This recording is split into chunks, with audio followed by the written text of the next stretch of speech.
देखिए, राजनीति में जो है झूठे आरोप नहीं लगाए जाते हैं। अगर तथ्य आपके पास में तथ्य है तो तथ्य से बात करो। करोड़ी मीणा जी जब सरकार में नहीं थे तब भी वो आरोप लगाते थे लगातार। उनकी जो प्रकृति में एक वो आंदोलन करते रहते हैं लगातार। आप देखते हैं उनको 15-20 साल से, तो एक अलग किस्म का प्राणी है वो।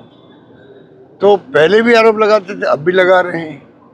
अनावश्यक जो है, अनावश्यक पार्टी के जो अध्यक्ष होते हैं उनकी एक अलग प्रतिष्ठा होती है, उस पर आप बार बार चोट कर रहे हो, आरोप लगा रहे हो बिना तथ्यों के।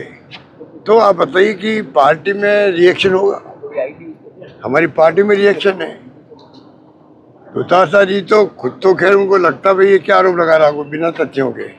हम सबको लगता है कि करोड़ी मीणा जी खुद को सोचना चाहिए कि वो क्या किस प्रकार उनकी अप्रोच काम करने के है।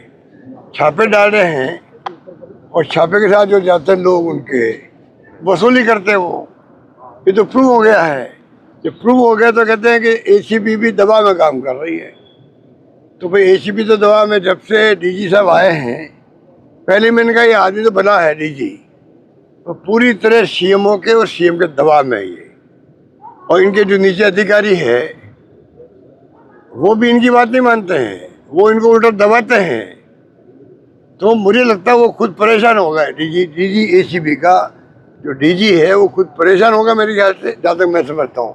यहाँ जहाँ तक मेरे पास रिपोर्ट आती है वहाँ से, जो लोग वहाँ के जो काम करने वाले अधिकारी कहते हैं ना कि भाई क्या हो रहा है हमारे यहाँ।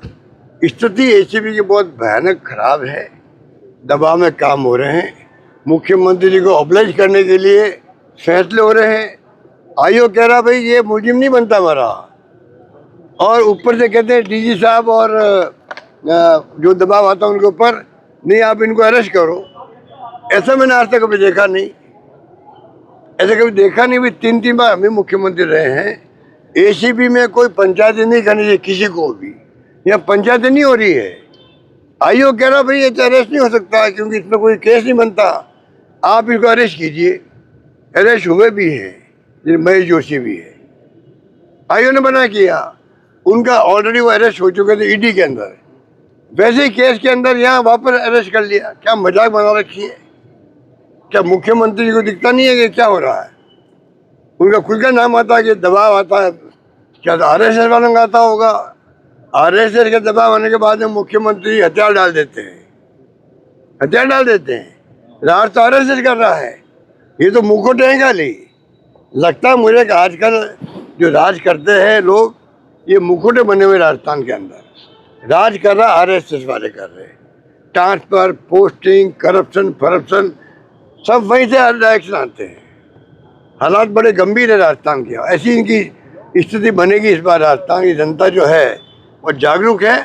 ये कुछ भी कर ले, ये मुख्यमंत्री बदल देंगे ना तभी कुछ नहीं होने वाला है। अगली बार सरकार बदल के रहेगी। मोहन यादव जी के जिस तरह संपत्ति का खुलासा हुआ है,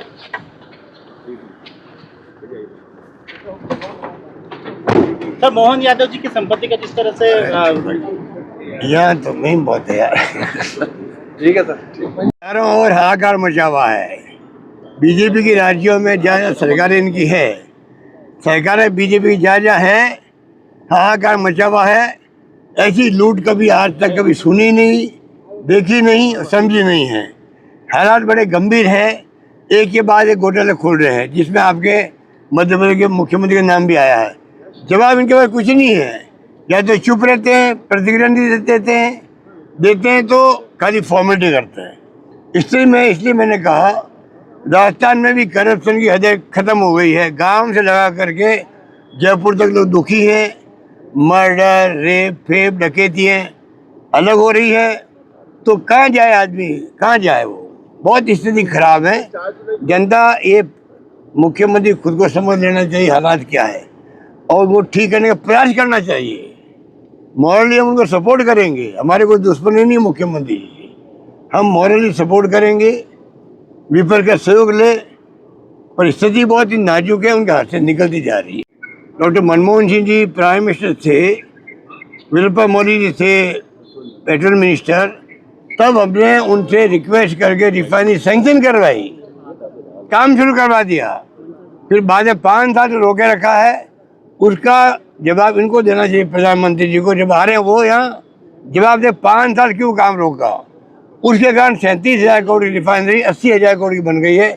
इसको किसके ऊपर ब्लेम आएगा, ये उनको सोचने की वाली बात है।